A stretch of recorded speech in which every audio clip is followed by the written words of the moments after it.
Oh, Europe, yes. I mean, I speak French, I speak Spanish, I've lived and worked all over the continent. My problem is with the bureaucracy in Brussels, and my problem is with finding ourselves in the wrong place in a changing world. The year that we joined the European Economic Community, the then 9 members, counting us, accounted for 36% of the world economy. Today, the 28 members account for 17% and falling. And this is a problem for this reason. I don't know whether anybody saw the Chancellor of the Exchequer's trip to China last week. And it was written up as a trade mission, a trade negotiation. But Britain, and even now, after more than 40 years of membership, this is not widely appreciated, Britain cannot sign an independent trade agreement with China or with anyone else. The EU speaks and votes for us in the WTO, as it has since 1973.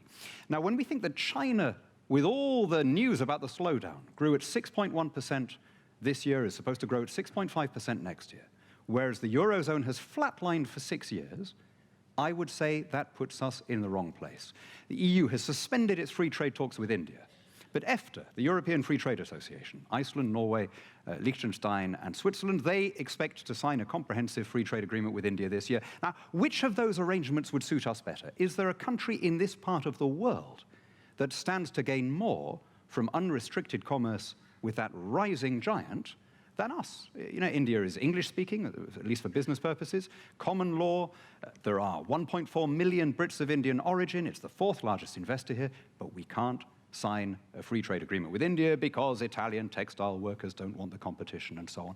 Basically, we are in the wrong place. We don't sit on great natural resources in this damp, green, exquisite island of ours. We have to make our way in the world by what we buy and sell. Our trade with the EU is diminishing virtually by the minute. 20 years from now, it's going to seem bizarre that we were having this argument about whether to merge our political system with the rest of the EU in order to have a say over what might then be just, what, quarter, a fifth of our total exports? At what point do we realize that we have to raise our eyes to more distant horizons and rediscover that global vocation that previous generations took for granted? Richard. Because if you look at the European continent, you see a free trade area that stretches from Iceland and the Faroe Islands through to Turkey. It has some 45 states and territories, of which 28 are members of the EU, the others are not. The only European countries that have chosen to exclude themselves from a free movement, tariff-free, free movement of goods and services area are Belarus and Russia.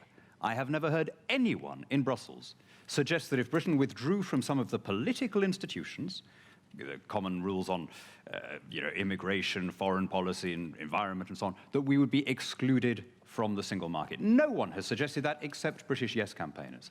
And I'd like, if I may, to disagree with Nick on a few points, if you'll allow me. I mean, Nick used a rather deceptive phrase. He said, around half our exports go to the EU. Well, all right, around, but let's look at what the trend is. I looked this up just this morning while John was inviting you to chair our panel. So this is fresh from the Office of National Statistics as of this morning. In 2006, the EU was taking 64% of UK exports. In 2012, it was taking 44%. Right? Where are we going to be 10 years from now, 20 years from now? Are we still going to be having this debate about having to throw everything into Europe for what by then will be a very small, diminished, dwindled part? Nick says we have to collaborate. Do you know, no one is against that. I have yet to meet anyone who says we shouldn't work with other countries. We can work with other countries globally without needing to invite European commissioners to run our affairs. There is not a single person who believes in some kind of atomized world where no country talks to any other, and indeed we have very good links across the continent. But I think the single biggest, even I'm not even going to get into the 3 million jobs nonsense, which has now been even disowned by the Brussels-funded think tank that first put it out there. The real area where I disagree with Nick was this idea that if we're not in the EU, we will be, in your words, Nick, Little England. We are the 5th largest economy in the world. We are the 4th military power on the planet. We're one of the group of 7 industrialized nations. We're one of 5 permanent Security Council members on the United Nations. Our language is the most widely spoken on Earth. We have unparalleled links with the United States, the Commonwealth. We have the best universities in Europe. How much bigger do we have to be before we're able to run our own affairs, living under our own laws, trading and collaborating with our friends and neighbors, but governing ourselves? Decided in the end. The uncertainty. Yes, what Milton Friedman calls the tyranny of the status quo. But I think you can get a fair glimpse of what it's like when you look at other developed Western European countries that are in a free trade only relationship. Now, I want to go back to this Swiss option. It is perfectly true. Richard is quite right. Swiss companies must meet EU regulations when they sell to the EU, just as they must meet Japanese regulations when they sell to Japan, Indian regulations when they sell to India. They have nonetheless made the calculation that it is better not to have to apply those regulations to their domestic economy, nor to have to apply them to the non-EU part of their exports. And you know what? I can't help noticing that it's working pretty well. The United Nations does a league table of the wealthiest and happiest countries in the world. It looks at income, and then it also looks at literacy, longevity, infant mortality, and guess which country is the, well, in fact, guess which are the two best places in the world to be born? Norway and Switzerland. So plainly something is possible out there. Now, I have learned in these debates that it's an inexorable rule of public debate that whenever you make a parallel with another country, however narrow and limited the context, you are guaranteed to be told an unrelated fact about that country. So you cite Switzerland, someone, oh yeah, well they took Nazi gold, or you know what. All right, if even Norway and Switzerland are too exotic as examples, how about the Channel Islands, okay? They speak English, they have the pound, they have the same head of state as us, they watch the same TV, the same streets. In fact, the only difference between the Channel Islands and the UK politically is the Channel Islands are not in the EU. And you know what? I can't help noticing that they are doing pretty well. So the idea that if 8 million Swiss, if 5 million Norwegians, 330,000 Icelanders, a few thousand Guernseymen and Jerseymen are able, just with a trade relationship with the EU, to give their peoples such a high standard of living, way above ours or the EU average. The idea that we, a nation of 64 million trading, maritime people whose enterprising energies connect us to every continent and archipelago, the idea that we could not thrive independently, making our own laws without inviting Brussels to assume the government of this country, I just think is ludicrous and is defeatist. No, I've made a pragmatic cost-benefit analysis, and I've looked not only at where the EU is now, but where it's trending. And we can see where it's going because its leaders keep telling us that they want to. So it's not a visceral thing about sovereignty, about having control of our own borders and our own selves. That's not it for you. That's never been my argument about borders, no. There is an argument about democracy. I thought it was eerie to hear Jean-Claude Juncker saying there can be no democratic choice against the European treaties. I thought it was unsettling to hear Commissioner Avramopoulos on Monday of this week saying the reason the European Commission can be so far-sighted about this migration issue is that we don't have to care about public opinion and new national governments should be as undemocratic as us. I think that is a slightly scary thing from the continent that introduced the world to the idea of parliamentary self-government. But that is not my primary reason for being better off outer.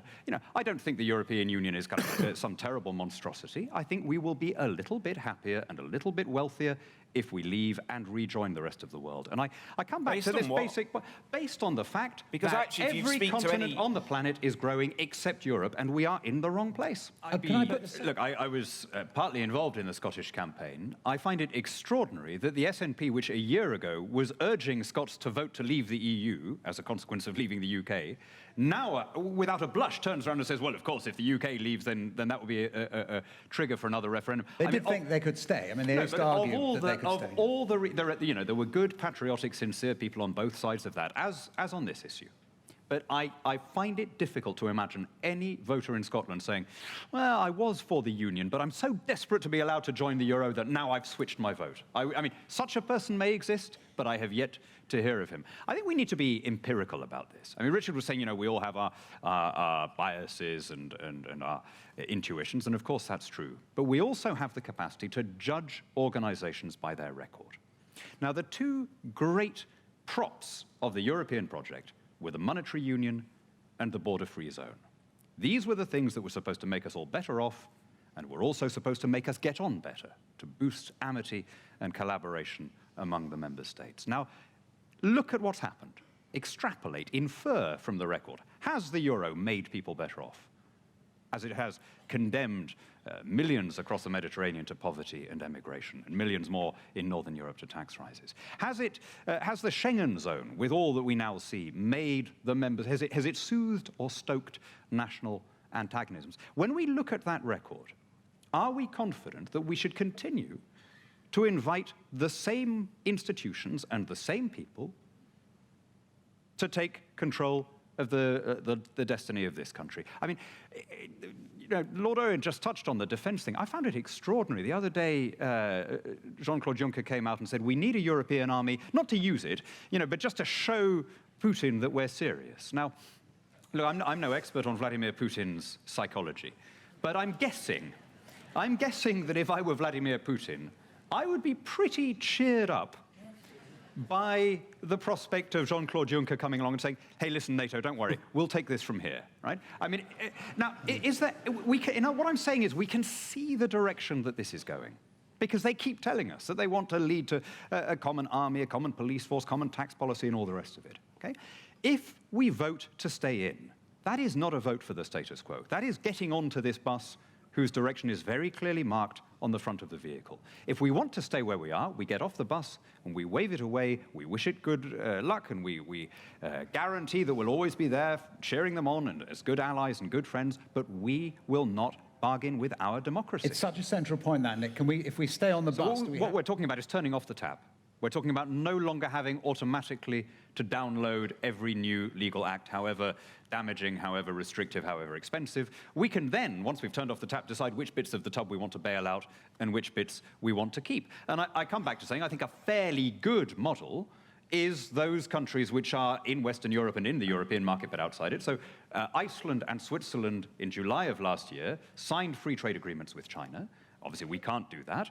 But in most trade arrangements, they go along with the EU. What they have is the capacity to go further when they think the EU is being unduly protectionist. Now, if that suits them, how much more does it suit us as the only European country that sells more outside the EU than to the EU?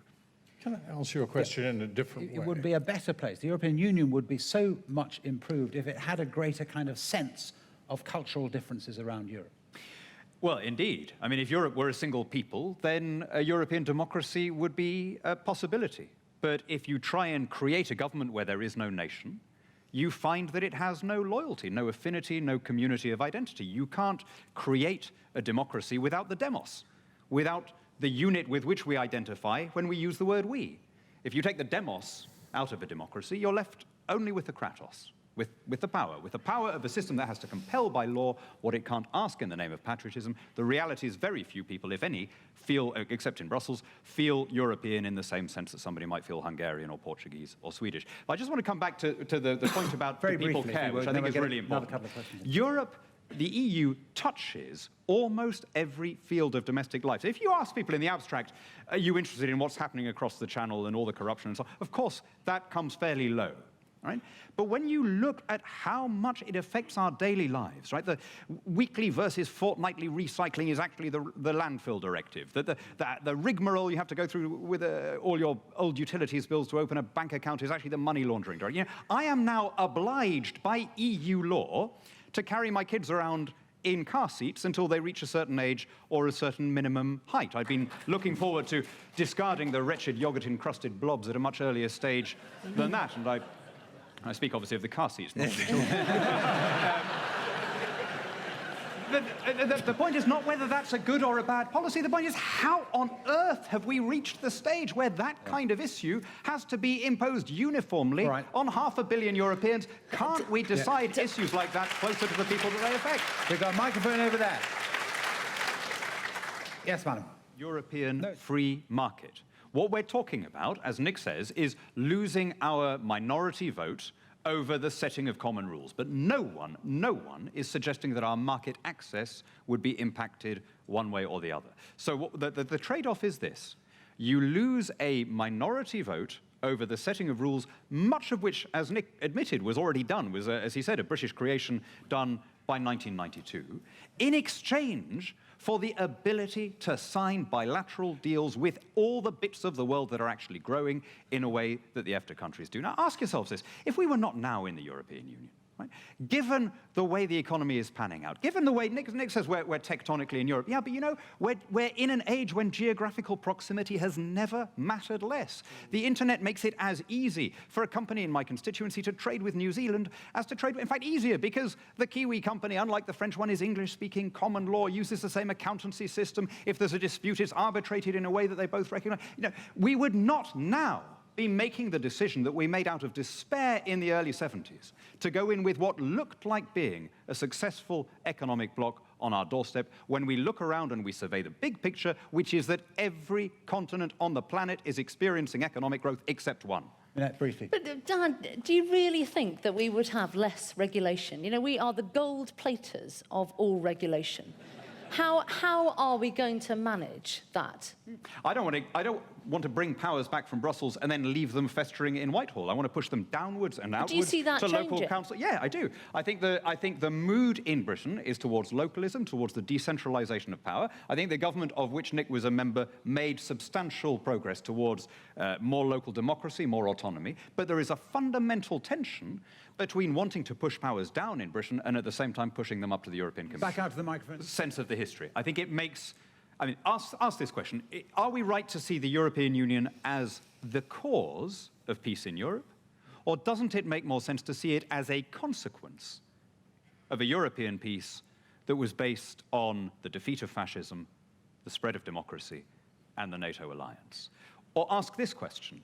Look at the impact of jamming different peoples together through the euro and through the Schengen zone. Look at how German newspapers now refer to Greece and vice versa. Would you say that this project of pushing these countries together is soothing or stoking national antagonisms? It is perfectly possible to live together as good neighbors rather than as squabbling tenants. Very quickly on, are we still going to be the fifth largest economy outside? Well, according to current trends, we are going to overtake Germany at some point in the 2030s. We're going to be the fourth largest economy. We've got to get out of this kind of this habit of declinism that we formed in the 70s. We are exporting vodka to Poland. We're exporting tea to China. We're exporting kayaks to the Inuit. We are a tremendously successful trading people. We should think more widely than what's happening. Yes, we may have passed our greatest point, but there's still a lot left. You know, though much is taken, much abides, and though we are not now, that strength which in old days moved earth and heaven, Enough. that which we are, we are.